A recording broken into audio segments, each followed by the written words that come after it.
కామారెడ్డిలో గత 2 సంవత్సరాలుగా ఇక్కడ జరుగుతున్నటువంటి ప్రశాంత వాతావరణాన్ని ఎమ్మెల్యేగా రాజకీయ మార్పులు రావాలి, కరప్షన్ లేకుండా నడవాలి, పేద ప్రజలకు సర్వీస్ చేయాలి, ఆడంబరాలకు పోకుండా సింప్లిసిటీగా చాలా సింపుల్గా ప్రజలకు అందుబాటులో ఉంటే బాగుంటుందని చెప్పి ఒక్కరినే వెళ్ళడం, ఊర్లోకి వెళ్ళడం, మాట్లాడడం, రావడం, ఎక్కడికి వెళ్ళినా ఒక్కరినే రావడం, ఈ ఫ్లెక్సీల హంగామా కానీ, ఆడంబరాలు కానీ, కాన్వాయిలు కానీ, కరప్షన్లు లేకుండా మార్పులు తీసుకురావాలా, యువతకు భవిష్యత్తు చూపించాలా.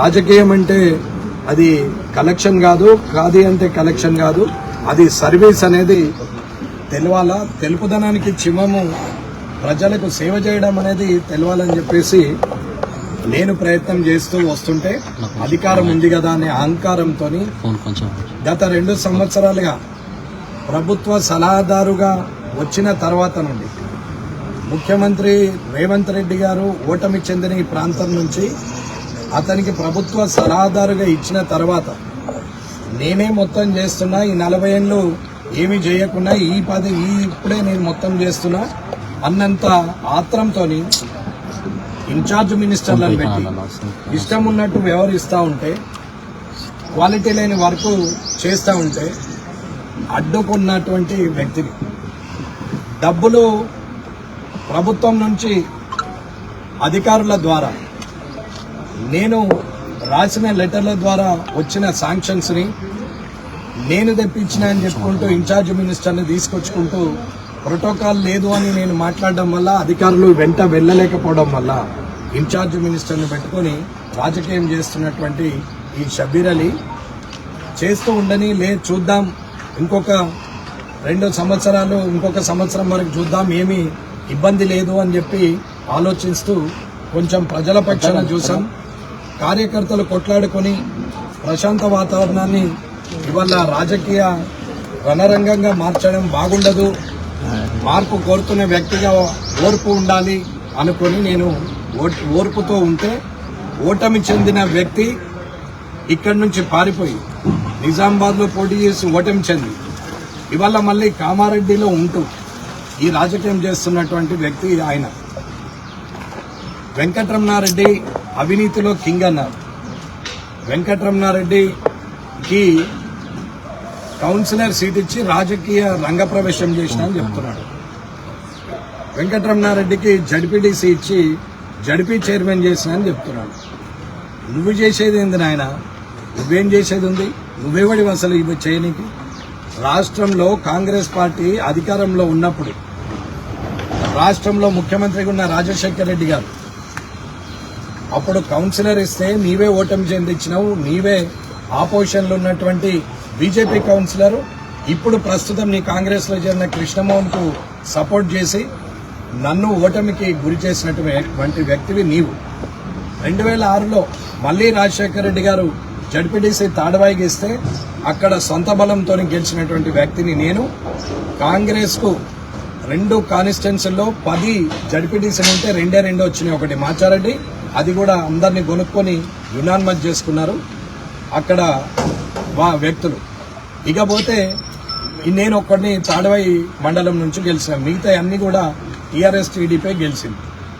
అలాంటి పరిస్థితిలో జిల్లా పరిషత్ చైర్మన్ గా చేయాల్సిన అవసరం వచ్చినప్పుడు రాజశేఖర రెడ్డి గారు 2008లో టీఆర్ఎస్ అలయన్స్ ఉంటే దాన్ని విడగొట్టి మీరు నో కాన్ఫిడెన్స్ నేను చేస్తా, 23 సంవత్సరాల తర్వాత జిల్లా పరిషత్ లో జెండా ఎగరేస్తా అని నేను చెప్పడం జరిగింది. చెప్తే రాజశేఖర రెడ్డి గారు భుజం తట్టి వెన్ను తట్టి ముందుకెళ్ళమని చెప్పారు. ఆయనను నేను రాజకీయ గురువని చెప్పిన ఎన్నోసార్లు ఇప్పుడు కూడా చెప్తున్నాను. నీవు గురువెక్కడివి? నీవు నా ఇంటి ముందట మా నాన్న దగ్గరకు వచ్చి నిలబడ్డోడివి. మా ఇంటి ముందట మామిడి చెట్టు కింద 100 సార్లు నిలబడ్డ నువ్వు చేయలు కట్టుకొని మా నాన్న 68లో కానీ 78లో కానీ పోటీ చేసినప్పుడు నువ్వు గోడల మీద రాతలు రాసినోడివి. నిన్ను భట్టుపోచయ్య గారు ఆయన తీసుకొచ్చి రాజకీయ అరంగేట్రం చేసిండు. నీకే దిక్కులేదు, నువ్వు నన్ను చేయడం. మా తండ్రి 25 సంవత్సరాల సమితి ప్రెసిడెంట్, నాకు నువ్వు రాజకీయ భిక్ష పెట్టుడు అనేది ఎవడన్నా నమ్ముతాడా? అసలు నీకేమన్నా అర్థముందా? నువ్వు ఎక్కడి నుండి వచ్చినావు? నీ బతికేంది? మాచారెడ్డిలో ఉన్న మాచారెడ్డి ప్రజలకు తెలియదా? ఆఖరికి నువ్వు ఇప్పుడు కట్టినటువంటి ఇల్లు ఏదైతే 5 అంతస్తులుందో దానికి కూడా మున్సిపల్ పర్మిషన్ లేదు. కనీసం ఐదు అంతస్తులున్న ఆ బిల్డింగ్ చుట్టూరా ఫైర్ ఇంజన్ తిరగాలి, సెట్ బ్యాక్స్ లేవు. నీ సంగతి ఎవరికి తెలియదు. సరే, నీ గురించి మాట్లాడితే ఇంకా 2 ఏళ్ళు మాట్లాడినా సమయం సరిపోదు.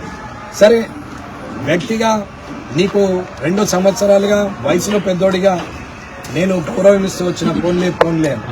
కానీ నీవెంత దూరం ఎగబాకినావంటే రాజకీయ స్వార్థం, అధికారం కోసం ఈ నియోజకవర్గం నా సొంతం, మాకు మా జాగిర్ రాసి ఇచ్చిండు, నేను ఒక రజాకర్ని అన్నట్టు నీవు డ్రామాలు చేస్తూ వచ్చినావు. ముఖ్యమంత్రి రేవంత్ రెడ్డి గారు ఓటమి చెందిన ఈ ప్రాంతంలో నీవు ఆధిపత్యం చేయడానికి ప్రయత్నం చేస్తావు. ఇది ప్రజలు గమనిస్తూనే ఉన్నారు. నీవు చెప్పిన చరిత్ర నీకే చెప్తున్నా. ఇకపోతే నీవు చేయబట్టే నేను కాంగ్రెస్ నుంచి బయటకు వెళ్ళాను. రాజశేఖర రెడ్డి గారు చనిపోయిన తర్వాత నీ వల్ల చాలా ఇబ్బందులు ఎదుర్కొని అందరూ ఇబ్బందుల పాలైంది. అప్పుడున్న జనార్దన్ గౌడ్ గారు కానీ, ప్రతాప్ రెడ్డి గారు కానీ, నేను కానీ, ఆకుల శ్రీనివాస్ గారు కానీ, ఎల్లారెడ్డిలో ఎంతమంది ఉన్నారో అంతమందిని రోడ్డు మీదకి తీసుకొచ్చారు. ఇవాళ ఇక్కడ డాక్టర్ వెంకట్ జమున రాథోడ్ గారిని కూడా రోడ్డు మీదకే తీసుకొచ్చారు. ఇక్కడ ఉన్నటువంటి యావత్తు మందిని ఇవాళ తన్నులు తిన్నటువంటి పారిపోయి దాడికి వచ్చినటువంటి మహేందర్ రెడ్డిని కూడా కనీసము ఆ ఊరి సర్పంచ్గా ఆయనంతలా అయింది, కానీ ఆయన ఒక్క పదవి కూడా ఇప్పించలేదు. నువ్వు ఎవరిని కామారెడ్డి కాన్స్టిట్యున్సీని దాటి నిన్ను కాదని రాష్ట్రానికి ఎవరిని పోనివ్వలేవు. ఇటీవల పోయింది ఒక చంద్రశేఖర్ రెడ్డి మాత్రం నిన్ను కాదని పోయింది. అది తప్ప నువ్వెవరిని కూడా రాష్ట్రంలో ప్రధాన పోస్టులో ఉంచే ఆలోచన పార్టీ పోస్టులో కాదు, ప్రభుత్వం పోస్టులో కూడా ఉంచావు. నిజామాబాద్లో 4 కార్పొరేషన్లు వస్తాయి, బాన్స్వాడలో వస్తాయి, కానీ కామారెడ్డిలో రాదు. 30 ఏళ్ళు నీ వెనకాలే తిరిగినా ఇంకా కామారెడ్డిలో కౌన్సిలర్ స్థాయో ఆ కింది స్థాయో ఉండాల్సిందే తప్ప పైకి ఎదగనీయం. ఇలాంటి పరిస్థితుల్లో మళ్ళీ తగదునమ్మా అని చెప్పి మళ్ళీ వచ్చినాం. ఇవాళ నీకు మర్యాదగా గౌరవంగా మర్యాదగా చెప్పి చూసి కాని పక్షంలో నేను మాట్లాడాల్సి వచ్చింది. అసెంబ్లీలో ఉందాగా ఉండాలి. వరల్డ్ క్లాస్ హైదరాబాద్లో 3rd క్లాస్ పాలిటిక్స్ ఉండకూడదు, మంచిగా ఉండాలి అని చెప్పి చెప్పడం జరిగింది. అలాంటి మనిషిని ఇవాళ నేను చిన్న లాస్ట్ అండ్ లీస్ట్ బూత్నే మాట్లాడే పరిస్థితికి వాడు వీడనే పరిస్థితికి తీసుకొచ్చింది నీవు కాదా. ఇవాళ అది అయిపోయిన తర్వాత లేని ఆరోపణలు చేస్తున్నాం. సరే, ఆరోరా కాలేజీలో అయినా, శిశు మందిర్లో అయినా, కామారెడ్డి కాలేజీ భూముల్లో అయినా ఎవరు ఏం చేశారనేది ఇంతకుముందు రంజిత్ మోహన్ గారు చెప్పారు. ఆయన అప్పటి నుంచి వెంటున్నటువంటి వ్యక్తి, స్వయంగా ఆయన సంతకాలతోని ఆయన చూసినటువంటి వ్యక్తి. ఇవాళ ఎవరికి చేశారు, 142 ఎకరాలు ఎవరెవరికి చేశారు అనేది డీటెయిల్ చెప్పారు ఆయన. మిగతా భూమిని కూడా కలెక్టర్ సత్యనారాయణ ఉన్నప్పుడు రామచంద్రారెడ్డి గారు పౌరాపటాన్ని తీసుకొని ఆయన చేసినటువంటి ఇది భూములు. ఈ శిశు మందిరికి కూడా లీజ్ అగ్రిమెంట్ ఇచ్చిరో దాని అమౌంట్ కూడా కాలేజీలో పడుతున్నది, అది అమ్మలేదు. నీకేది దోస్తుంది చిన్నపిల్లలకు చెప్పి తిట్టండి, నోటికి వచ్చినట్టు మాట్లాడురి, వాళ్ళని దో తిప్పుతాం, ఆయన పైన తిప్పుతాం, మీరు ఏమో చేస్తాం, పలుగొడతాం అంటే ఇవాళ అర్థమైంది కదా అన్న, ఓన్లీ పలుగుతుంది అన్న. ఇది ముహూర్తం, ఇది ఓన్లీ ముహూర్తం, ట్రైలర్. మీకు సినిమా ముందట ఉన్నది. మీరేమో అనుకుంటున్నారు, మర్యాద ఉంటే మర్యాదగానే ఉంటుంది. మర్యాద తప్పితే ఖాళీ ఒక 100 మంది కూడా లేని పరిస్థితులలో ఇలాంటి పరిస్థితి ఎదుర్కొన్నారు మీరు. ఒకవేళ నేను ఎవరూ రావద్దని మెసేజ్ గ్రామాల్లో పెట్టినా కాబట్టి ఎవరు రాలే. ఒకవేళ నేనే రండి అంటే తక్క నీ మనుషులుంటే లెక్క పెట్టేసుకు ఒక 4000 మంది వస్తారు. నీవు అనుకుంటున్నావు ఊర్లలోకి వస్తే ఈపులు పలగొడతాం, చెప్పులతో కొడతాం, నిన్ను గుద్దుతాం, ప్రత్యక్ష దాడికి దిగుతాం, నేను చంపేస్తామని బెదిరిస్తున్నారు కదా. మీరు బెదిరించినందుకు నేను ఎస్పీ గారికి ఆల్రెడీ లెటర్ ఇచ్చిన.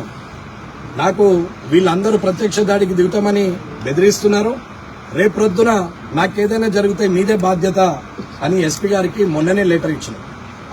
నేను అనుమానించినట్టు ఇలా ఆ పనికి పూనుకున్నాను. నేను సందీప్కు ఫోన్ చేసి ఏదైతే నీవు అన్నావో అది ప్రూవ్ చేద్దాం, నీవు రా, ఒకవేళ మా నాన్న తప్పు చేస్తే మా నాన్న ఫోటో తీసుకొని వచ్చి నేనే చెప్పుతో కొడతా, లేదు నేను తప్పు చేస్తే నువ్వే నీ చెప్పుతో నన్ను కొట్టు, లేదు ఇదే తప్పుడు ఆరోపణ చేస్తే ఆరోపణ చేపించినటువంటి వ్యక్తి లేదా నువ్వు ఏ శిక్షకు అర్హులు నువ్వు అది ఆలోచించుకో, రేపు ఒక్కనివే రా, నేను ఒక్కనే వేస్తా, ప్రెస్ ఉంటారని చెప్పిన. ప్రెస్లో కూడా ఆఫీసర్లు దానికి సంబంధించిన కాలేజీ భూములలో ఉన్నటువంటి ఆఫీసులకు సంబంధించిన అధికారులను రమ్మని చెప్పినాం. ఎక్కడెక్కడ ఎన్నెన్ని భూములు ఇచ్చినామో ఎవరెవరు అధికారులు ఉన్నారో వాళ్ళందరినీ రమ్మని చెప్పినాం, కానీ కార్యకర్తలను రమ్మని చెప్పలేదు. కానీ మీరేం చేశారు? వేలాదిగా తరలి రండి. దేనికి? నేను ఒక్కనే వస్తాను, నువ్వు రా, ప్రూవ్ చేయని చెప్పినాను. వేలాదిగా తరలి వచ్చి ఏం చేస్తారు అంటే మీరు కొట్టాలా, తన్నాలా, సంపాలని డిసైడ్ అయిపోయారు అనమాట. ఎందుకంత ఇబ్బంది మీకు అంటే మీ అరాచకాలను, ఆగడాలను, మీ కరప్షన్ను అడ్డుకుంటున్నాడు అనేది. దీనికి తోడు మీరు కలిసిందే బీఆర్ఎస్ తో. మీరిద్దరు ఒకటే. నా చేతిలో ఓడిపోయిన ఇద్దరు పార్టీ అధినేతలకు, ఆ అధినేతల పార్టీలను ఒక్క దగ్గరికి కలిపి ఇవాళ మున్సిపల్ ఫామ్ చేశారు బీఆర్ఎస్ అండ్ కాంగ్రెస్ కలిసి. నేను ఆనాడు కూడా ఉత్సాహంగానే అందరితో నవ్వుతూ మాట్లాడే వచ్చాను. ప్రజలు తీర్పిచ్చింది 16 కాబట్టి 16కే ఉన్నాం, ఎవరిని కలుపుకోలేదే. నీకు అక్కసేంటి? అవినీతి జరగనీయని చెప్పాను తప్ప వేరే విషయం ఏం లేదు. సరే అయింది, ఆ రోజుతో వచ్చినాక ఊరుకోవచ్చు. నీ మనుషులతో కొట్టిస్తా బిట్టిస్తాను. నేను రేపటి నుంచి గ్రామాల్లోకి వస్తా, ఎవడు అడ్డుకుంటాడో చూస్తా. నేను వస్తా, వచ్చేవాళ్ళు వస్తారు. దమ్మున్నోడు ఎవడైనా అడ్డుకోవచ్చు, ఏం పర్వాలేదు. నేను పేపర్ కోసం చెప్పట్లేదు. ఇవాళ నేను ఏదైతే చెప్పినో ఒక్కరు రమ్మని చెప్పినా నేను ఒక్కరినే వస్తున్నా అన్న. నువ్వు వేలాదిగా తరలి రమ్మన్నా నేను రావడానికే సిద్ధంగా ఉన్నా. కానీ నేను పెట్టింది మెసేజ్ 2:42కు పాత్రికేయులకు పెట్టినాం.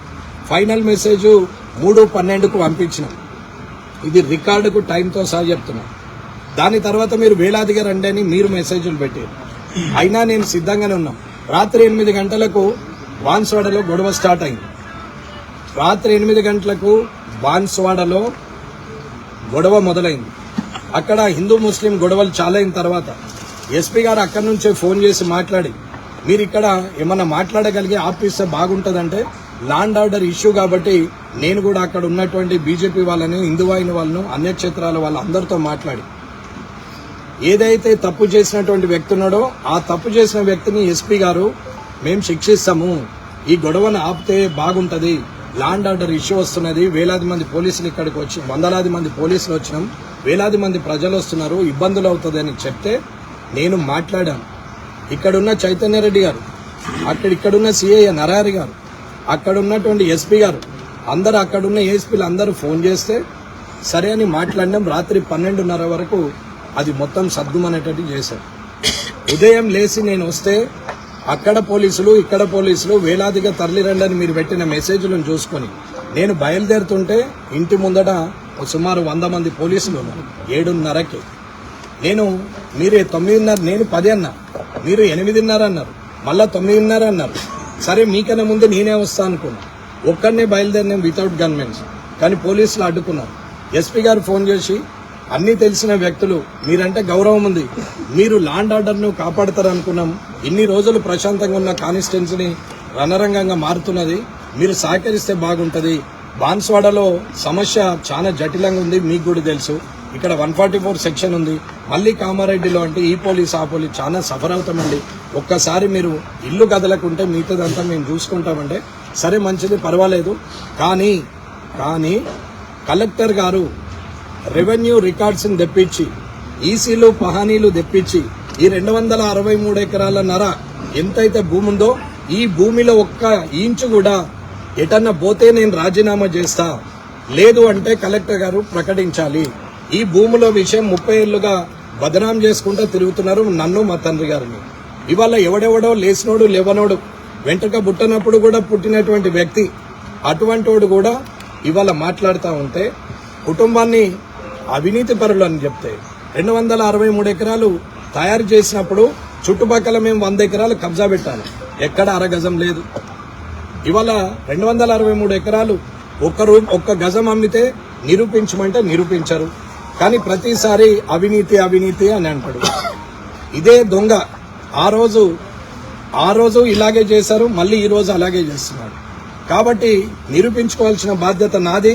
ఇది నా విషయము, నన్ను అన్నారు కాబట్టి కార్యకర్తలు రావద్దు, ఒక్కరినే వస్తా అని చెప్పడం జరిగింది. నేను వెళ్ళితే పోలీసులు ఆపిర్రు కాబట్టి ల్యాండ్ ఆర్డర్ ఇష్యూ ఉందంటే ఇంట్లో ఉన్నా. ఇంట్లో ఉంటే దొంగలాగి ఇంట్లో ఉన్నాడని అంటున్నారు. దొంగ ఎవరో ప్రజలకు తెలుసు, దొరెవడో ప్రజలకు తెలుసు. ఎవడు ఎవరికి సాయం చేసిండు, ఎవడు అమ్ముకున్నాడు, ఎవడు సంపాదించుకున్నాడు, ఎవడు ఎంతటి నీతిమంతుడో. ఇవాళ నువ్వు కట్టిన ఇల్లును చూస్తే దానికి పర్మిషన్ లేదంటే, నువ్వు కనీసం బెటర్మెంట్ కట్టలేవంటే, పర్మిషన్ లేని ఇల్లు కట్టినవంటే నువ్వెంత నిజాయితీ పడువో అందరికీ తెలుస్తుంది. కింది వాళ్ళతో ఏదేదో మాట్లాడించి చెప్పి ఇష్టం ఉన్నట్టు మాట్లాడిస్తున్నావు. సరే, మాట్లాడిన వాడికి భవిష్యత్తే సమాధానం చెప్తుంది, కానీ నీకు నేనే సమాధానం చెప్తా. నీవు అనుకుంటున్నావు నేను మొన్న ఆరోపించిన నీ కొడుకు రేప్ కేసు నుంచి మొదలు పెడితే నేను ఆరోపించిన ప్రతి ఒక్కటి కూడా నేను సాక్ష్యాలతోనే మాట్లాడు. ఊరుకునే ప్రసక్తే లేదు. మీ ఇయ్యంపుడు ఏకైకాన్ని కావచ్చు, మీకు పోలీస్ సపోర్ట్ ఉండొచ్చు, ఇవాళ అధికారంలో కాంగ్రెస్ ఉండొచ్చు, ముఖ్యమంత్రి రేవంత్ రెడ్డి నీకు మద్దతు ఉండొచ్చు. ముఖ్యమంత్రి గారికే చెప్తున్నా, ఇలాంటి దాడులు ప్రత్యక్షంగా చేసి రేపటి నుంచి నా మీద ఈగ వాలినా గీత పడినా అది కాంగ్రెస్ ప్రభుత్వందే, అది ముఖ్యమంత్రిదే బాధ్యత అని చెప్తున్నా. ఇక్కడున్న పోలీసులకు గాని ఇప్పటి వరకు గౌరవించిన పోలీసులకు కూడా చెప్తున్నా, రేపటి నుంచి నేను ఖచ్చితంగా గ్రామాల్లో తిరుగుతా, నేను పోతా, ఎవడు అడ్డం వస్తాడో నేను కూడా చూస్తా. ఎటువంటిది జరిగినా దాని బాధ్యత ప్రభుత్వమే తీసుకోవాలా. నేనేం భయపడే వ్యక్తిని కాదు. నేనున్నది భారతీయ జనతా పార్టీలో నీతి నిజాయితీగా ఉండి ప్రజల పక్షాన పోరాడే వ్యక్తిని. నా వెనకాల నా పార్టీ అధినేతలు వీళ్ళందరూ ఉన్నారు. మోడీ గారు, అమిత్ షా గారు, వీరందరూ కూడా ఉన్నారు. నిజాయితీతో ఉండే వ్యక్తులమే గాని మేము అవినీతి పరులం కాదు, భయపడే వ్యక్తులు గారు. భారతీయ జనతా పార్టీ కార్యకర్త నీలాగా పేడ్ వర్కర్లు కాదు. వాళ్ళు వర్క్ దేశం కోసం, ధర్మం కోసం పనిచేసేవాళ్ళు. అందుకే ఇవాళ నీ కారు బోల్తా పడ్డది. రేపు పొద్దున మీ ప్రభుత్వం కూడా బోల్తా పడుతుందని చెప్తున్నాం. షబ్బీర్ అలీ గారు, మీరు ఏమన్నా అనుకోండి, ఖచ్చితంగా రేపటి నుంచి ఇంకా యుద్ధ వాతావరణం ఇడిచే ప్రసక్తే లేదు. అడుగు అడుగున ఏ ఇన్ఛార్జ్ మినిస్టర్ వస్తారో ఎవరు వస్తారో రానివ్వండి, ప్రభుత్వానికి కూడా నేను ఛాలెంజ్ చేస్తున్నా. ఇదే నీ ప్రజాపాలన అయితే రేవంత్ రెడ్డి గారు, ఇది నీకు సమాధానమే చెప్పే ఆస్కారం కామారెడ్డి నుంచే మొదలవుతుంది. ఇది మంచిగా చెడుకు దారి తీస్తుందా, మంచికి దారి తీస్తుందా అనేది నీ పార్టీ భవిష్యత్తే నీకు తెలియజేస్తుంది. కాబట్టి ఖబర్దార్ అని చెప్తున్నాను. నేనేమీ బెదిరించట్లేదు. ముఖ్యమంత్రి గారికి డైరెక్ట్ గా చెప్తున్నా, ఓటమి చెందిన మీరు వచ్చి కామారెడ్డిలో ఎలాంటి కార్యక్రమం చేసినా నేను ఆహ్వానం పలుకుతా. ఎందుకంటే మీరు ముఖ్యమంత్రిగా ఉన్నారు, ఇక్కడ ఓటమి చెందిన కాబట్టి. ఓటమి చెందిన వ్యక్తి కన్నా మీరు ఇవాళ ముఖ్యమంత్రి స్థానంలో ఉన్నారు కాబట్టి మీకు నేను మర్యాద ఇస్తా. మీరు వస్తే చేస్తా. కానీ 9 సార్లు టికెట్ ఇస్తే 7 సార్లు ఓడిపోయిన వ్యక్తి, ఏడ నిలబెట్టినా గానీ గెలవలేని వ్యక్తి, కనీసము ఇవాళ ఒక 100 కోట్లనే ఈ సంవత్సరంలో సంపాదించినటువంటి అత్యంత నీచంగా, అత్యంత కరప్షన్ చేసే, అతి డబ్బుల లాలుచున్నటువంటి ఆ వ్యక్తిని ఇవాళ కామారెడ్డి మీద మీరు వదులుతా అంటే ఊరుకునే ప్రసక్తే లేదు. నిర్ణయం మీది. మీ నిర్ణయాన్ని బట్టే నా నిర్ణయం ఉంటది. ఇది మీకు నాకే యుద్ధం అనుకుంటున్నా. నడమల పారిపోయిన వ్యక్తితో నాకు యుద్ధం లేదు. కాబట్టి రేవంత్ రెడ్డి గారు, మీరు ఆలోచించుకోండి. ఇంతకు ముందే నేను మిమ్మల్ని కలిసి చెప్పిన, సీఎంఆర్ఎఫ్ గురించి మాట్లాడినప్పుడే ఈ వ్యక్తి గురించి మీకు డీటెయిల్డ్ గా చెప్పిన. మీరు మాట్లాడిరు, విన్నరు, ఊరుకున్నారు. తిరిగి నేను సంవత్సరంన్నర ఓపిక పట్టిన, కానీ ఇక ఓపిక పట్టే ప్రసక్తే లేదు. కాబట్టి మీరే ఆలోచించుకొని నిర్ణయం తీసుకోవాలని తెలియజేస్తున్నా. జై హింద్, జై భారత్.